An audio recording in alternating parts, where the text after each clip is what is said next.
It's another week, and that means it's time for another edition of Tiger Talk. We'll talk some basketball right after this.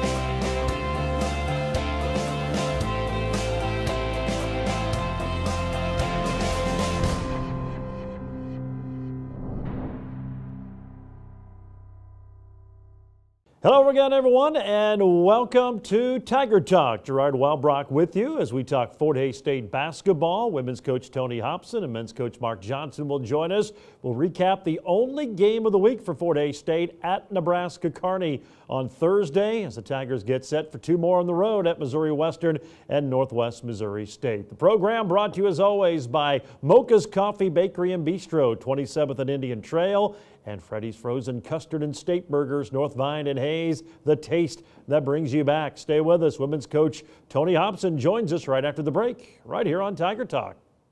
Around here, we believe in local values like hard work, family time, or a fair price on reliable internet from a local company. That's why Eagle Communications delivers great local values, like a range of internet options to fit your family's needs. Fast and consistent enough to power everyone's devices at once. All at reasonable prices we're proud to offer our friends and neighbors. Ready for better internet? Give us a call or visit eaglecom.net and discover our local values today.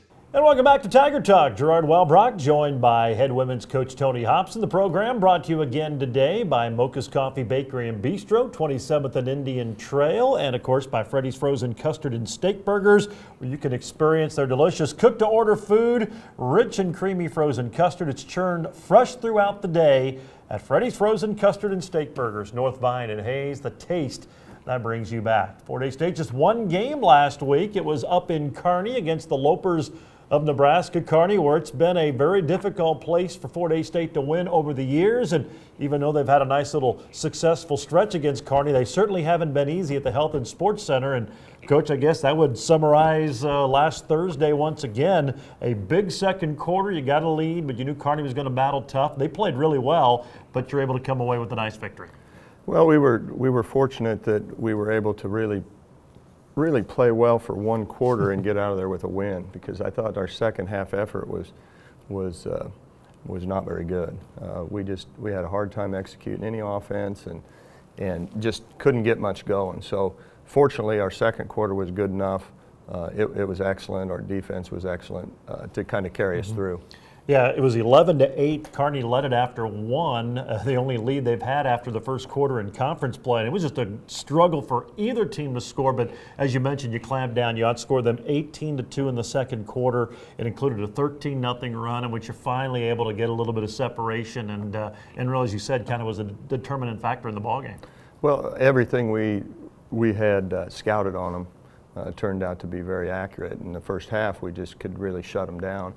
The second half, I didn't think we played with quite as much energy, and some of the same things that were not working for them the first half, they scored on. So I think it was more us than them the second half, and we just, like I said, I didn't like what I saw really, but again, we appeared to be a little tired, a little sluggish, but we were good enough, you know, to get out of there with a win, and that's, you know, on the road, that's the main thing, is just finish it off and don't look back and just move on to the next game. And there are times it seems like this team has had great stretches, gets a lead, and then for whatever reason relaxes, puts it on cruise control, and lets the opponent kind of come back, and you got to crank it up and do it again. They've kind of had a tendency to do that this year. Well, we've done it several times, and we've also been able to come back when we're down. So I'm not sure what's causing it, but as I watched that second half, you know, I think we only scored 2 times in about the first quarter and a half of the second half, probably out of our offense. Right. I mean, out of our actual sets. The rest of it was in transition or off of a steal or an offensive rebound or something like that. So we just have to be more efficient in the half court than we are right now. And your team found a way to get the victory, and have proven you can obviously play with anybody. You beat Emporio and they're number one in the country, but at the same time, if you don't have that edge, you don't have that intensity, could lose to just about anybody. Well, I think you're absolutely right, and I think a lot of teams can say that. I mean, if you're on point, you're good, and if you're not, then especially on the road, anybody will get you. So we just have to try to avoid those letdowns, and we've showed that we can. You know, I think we get these nice leads and we have a tendency to relax, and we have a tendency to take poor shots, quicker shots, and relax on defense, and you know, that's just not a good formula. Well, the Tigers do find a way to get the win Thursday up in Kearney, 57-51, as they improve their mark now to 14-2. 5-2 in the MIAA, and the Tigers back on the road as they continue this three-game road stretch. They'll be in St. Joseph on Thursday to take on Missouri Western, and then on Saturday head to Maryville to battle Northwest Missouri State. We'll talk all about that and more when we return right after this. That was another legend on 99 KZ Country, and yes, before that we had a brand new artist. Your home for today's stars and the legends. We play real country. I'm Teresa Trapp. Weather, news, sports, it's all here. We're on Facebook, and there is a listen live link at hayespost.com. Dial us in on your radio at 99.5 FM. KHAZ, Real Country. 99 KZ Country. And welcome back. Gerard Wellbrock, head women's coach Tony Hopsin. The program brought to you by Freddy's Frozen Custard and Steak Burgers and by Mocha's Coffee Bakery and Bistro, 27th and Indian Trail. Stop on by, take advantage of the drive-thru, get yourself a nice hot popping cup of coffee in the morning. They've got menu items for every meal of the day. It's all at Mocha's Coffee Bakery and Bistro, 27th and Indian Trail in Hayes. Tigers on the road for 2 more this week, and before we get into that, Carly Heim had a solid game, I thought, up in Kearney, and just continues to play well, and you know, she looks a little unassuming out there, but is there any player that you've had over the years that finishes tougher through contact going to the basket as she does? She just seems to, doesn't deter and finds a way to get that ball in, a lot of times drawing fouls. Yeah, she's deceivingly strong. I mean, you can't mistaken. You don't want to make the mistake of thinking that she's, because she's kind of slender, she is not weak. She's all muscle. She's a strong kid, so that enables her to finish in there sometimes when other kids can't. But I thought at Kearney, and I thought our last game here against Baptist have been her 2 best games as a Tiger. And you know, I would say the only other small guard that we've had that could finish like that around the basket was Beth. Yeah. But Beth couldn't finish really going left, and Carly can finish going either way, and she's just been playing great. She's playing with a little more aggressiveness on offense, which we've been after, and she can attack the basket and finish as well as anybody. And the thing that's probably underestimated on her is her three-point shooting. I mean, she's one of our leading percentage-wise. She just doesn't take very many of them, so I wouldn't mind seeing her be a little more quick on the trigger from the three-point line. And I don't say that about a lot of our kids because most of them, you know, catch and shoot it, and I want them to, but she's a little hesitant, and but I think as she grows with her confidence, she's just getting better and better. Well, she had a big one, kind of that second quarter run. I remember in transition, able to get the ball in the corner and pop it and kind of keep that run going and propel you to the victory. All right, back on the road, Missouri Western on Thursday, Northwest Missouri State on Saturday. We'll talk about the Griffins first. Obviously a great season a year ago.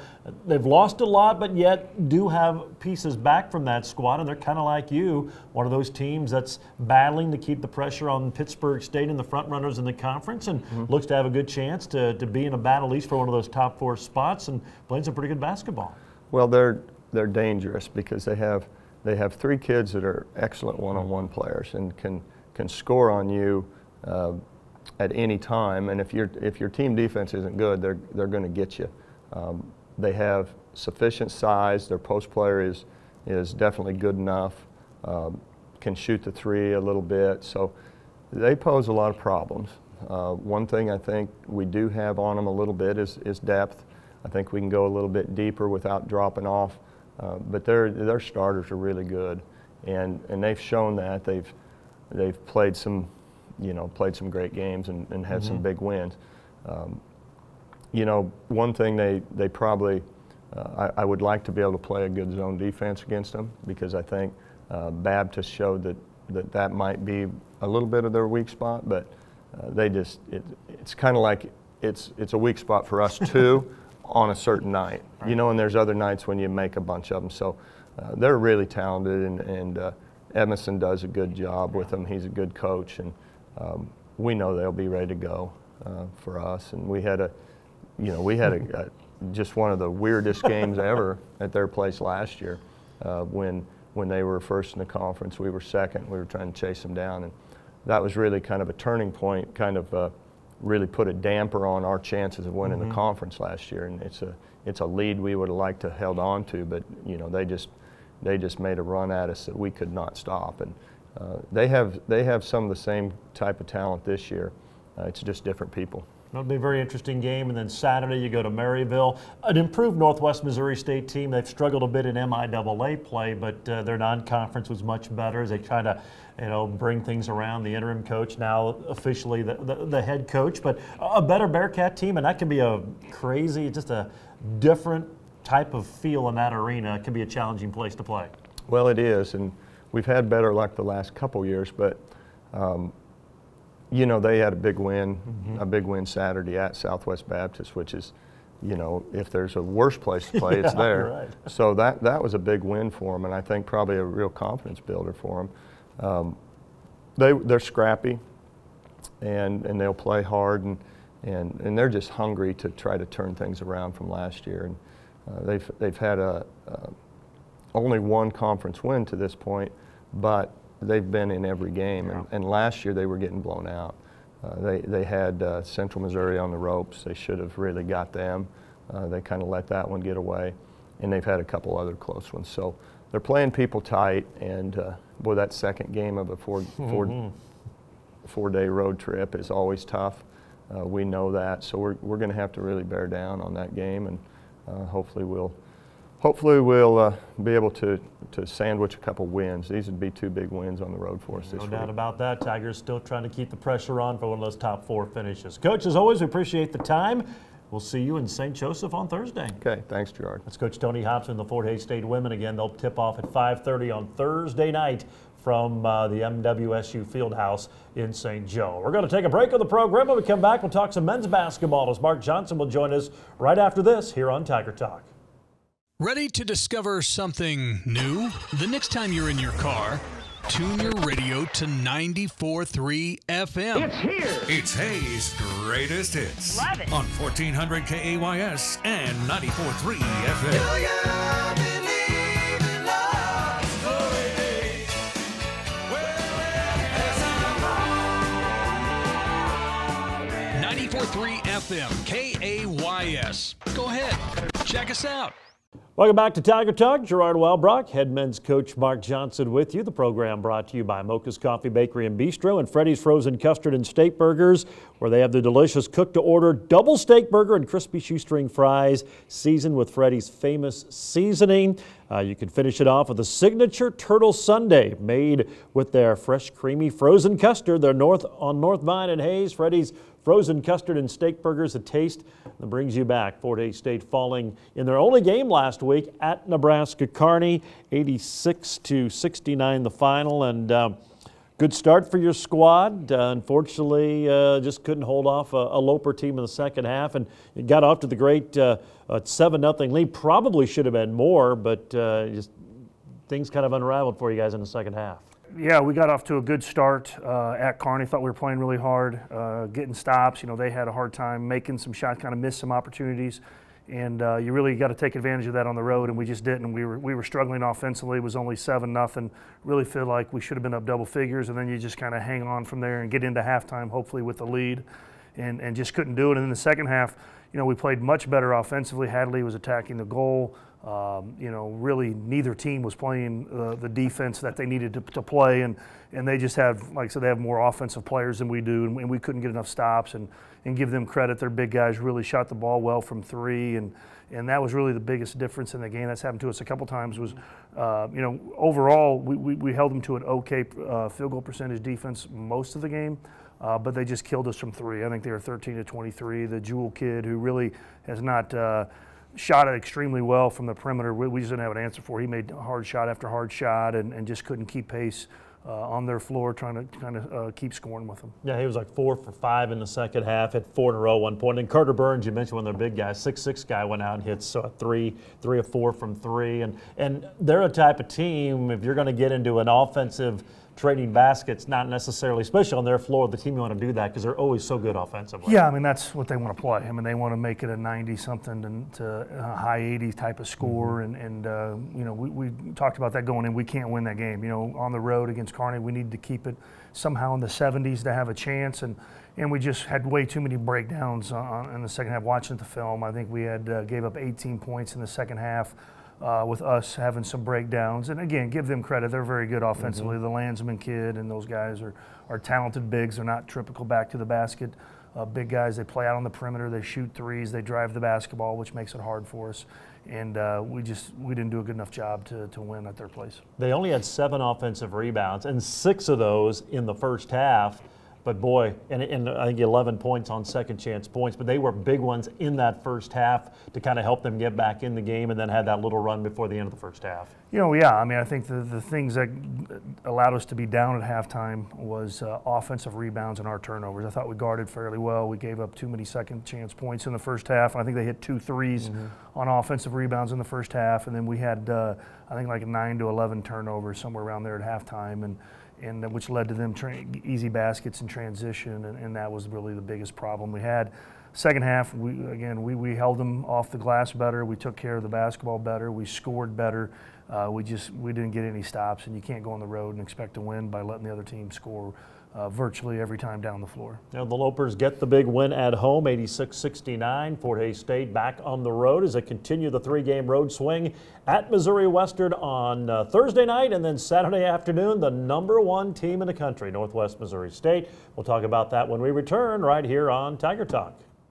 We're proud to have Seacor Technology Solutions as a part of our Eagle Communications family. We are dedicated to providing homes and businesses with cost-effective IT services, support, and products all under one roof, like network support, computer repair, virus and spyware removal, data recovery and cloud backup, email support, screen repair. And above all, you can count on technology done right. Call us at 785-628-1330. Eagle Communications, our community connected. Welcome back. It's our final segment here on Tiger Talk, brought to you by Mocha's Coffee Bakery and Bistro and Freddy's Frozen Custard and Steak Burgers, where they have the delicious cooked-to-order steak burgers, Chicago-style hot dogs, and piping hot shoestring fries, all family favorites, and of course greeted with hospitality that's second to none, whether you're dining in or visiting a drive-thru. Be sure and leave the room before Freddy's frozen custard, the vanilla or chocolate frozen custard, churned fresh throughout the day. It's all at Freddy's Frozen Custard and Steak Burgers, North Vine and Hayes. The taste that brings you back. Tigers continue the 3-game road swing on the road this week. Thursday night in St. Joseph to take on Missouri Western, then Saturday afternoon at Northwest Missouri State. We'll start, before we get into those, it was a tough week last week. Obviously, you lose the final game to Southwest Baptist on a last-second shot, and then find out you end up in a couple of days span, lose 2 players, and not that was the only reason, but Aaron Nicholson out for a while with a broken foot, and then Lake Reed lost for the year with an Achilles injury. Certainly a test on your depth now for the rest of the way.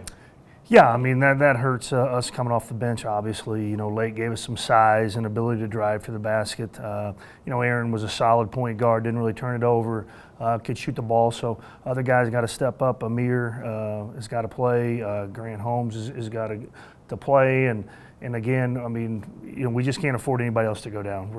We have enough. It's just right now that means we can't really afford anybody else to go down the rest of the way. You know, we were semi-limited going in, and now this just kind of makes our margin of error a little bit smaller, and we just need to make sure we come out and play extremely hard, value the basketball, make sure every possession is important to us, and if we do that, hopefully we'll give ourselves opportunities to win games. But any loss at our level into injury, it factors into your success. But we can't make excuses, and we need to come out there and still feel like we have enough pieces to be successful. Thursday night, Missouri Western, a Griffin team that had struggled earlier this year, but it seems like the last couple of weeks keep getting better and better. They've had a couple of nice conference wins mixed in here the last week and a half or so. It's never easy in their building, and a team that looks like maybe playing some of their best basketball right now. Yeah, we've always seemed to struggle at Missouri Western. That's been a tough place for us to play. I think a lot of their struggles was injuries. Aaron Emanuel, their starting point guard, missed at least the first month of the season. They had another starter out. So I think they had 2 starters out basically their first month of the season. Well, anytime you have that's hard to overcome. That's hard to be successful. I think they got them back, and then once you get them back, it takes you a while to put it all together. So I think they're kind of hitting their stride. We're not probably catching them at the greatest time. They're playing pretty well right now. Just beat Missouri Southern, who was undefeated 4-0 2 weeks ago, and just went to SBU and won on the road, which we had a hard. They beat us on our home floor. So it'll be a hard game. But again, we got to come out there, and if we want to win the game, again, you can't go on the road and outscore people. You got to go on the road and try to shut people down, and that's what we're going to have to do. And then Saturday, obviously a monumental task, the #1 team in the country, Northwest Missouri State, and boy, they're heads and shoulders above the rest. I mean, they haven't really been tested much in the MIAA. They really haven't. I mean, but every game they pretty much are winning by 20. I felt like them and Augustana were the 2 best teams in the country last year. They had a chance to win it all a year ago, and just, the team in our region was really good also, and they lose by 2 points on the road in the regional final. This year, I think they have a great opportunity. I mean, again, you have injuries, how one game can in a basketball tournament, how things can change. The best team doesn't always win the national championship, but I would say this team is capable of winning the national championship as much as any team that we've had in the MIAA in the last 10 years or so. So great player in Pitts, best player in Division II. Then they have a bunch of guys that just shoot it, and they shoot it from the 4 and 5 position to spread you out, and then they're tough enough defensively to be just good enough defensively that it's a hard team to beat. So be a tremendous challenge, big ask for our team, but we need to cherish the opportunity to go play the #1 team in the country. How many times do you ever get to do that? A lot of people go their whole career and never get to play the #1 team in the country. We're going to have that opportunity, and we'll see how it goes. All right, will be a very interesting week beginning Thursday night in St. Joe. Coach, as always, appreciate the time, and we'll see you on Thursday night. All right, thanks, Jared. I'd say Coach Mark Johnson of the Fort Hays State Tigers again Thursday night in St. Joe, and then Saturday afternoon in Maryville, the Tigers of Missouri Western, and then Northwest Missouri State. Of course, if you missed any portion of the program, you can always catch it online, HaysPost.com, and don't forget about the video replay on Eagle Cable's Channel 14 and 614, Tuesdays and Wednesdays, 10 a.m. and 7 o'clock, and online at HaysPost.com. That'll wrap up the program, brought to you by the Hayes Med Orthopedic Institute, the Taco Shop, G&L Tire and Automotive, Golden Belt Bank of Hayes and Ellis, Adams, Brown, Barron and Ball, Couture for Men and Women, BTI, Horizon Appliance and Electronics, and of course brought to you by Mocha's Coffee Bakery and Bistro, 27th and Indian Trail, and Freddy's Frozen Custard and Steak Burgers on North Vine and Hayes, the taste that brings you back. For women's coach Tony Hopsin, men's coach Mark Johnson, this is Gerard Walbrock. So long, everyone. We get it. You work hard and play hard. Internet should be the last thing slowing you down. Eagle Communications gives you the speed you need so you can play hard and save cash. For a limited time, get 30 meg for $30 or 50 meg for $50 so you could work, play, and save. Call us at 877-61-EAGLE today.